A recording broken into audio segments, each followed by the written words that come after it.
Hi, so we're at the finals of the StreetSoc tournament 2025. A fantastic final between Scorpion FC and FSL Futsal Club. It's been a fantastic 7 weeks of football. We've had over 218 people sign up, all registered under FEW Common System. Many of these young people are going to go on to playing for football clubs on the back of this tournament. It's been absolutely fantastic. We've had lots of cultures, lots of backgrounds, lots of different religions coming together. And you see here today the cohesion. It's been absolutely an amazing spectacle.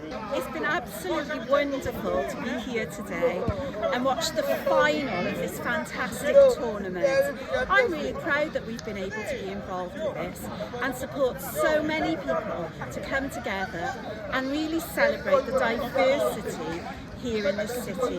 I just want to say a massive thank you to the Police and Crime Commissioner for really supporting us, but for also being involved in it actively. Her presence today was absolutely amazing. We want to continue this, and make it a legacy effect of every single year. And so I just want to say a big thank you and hope to see you soon.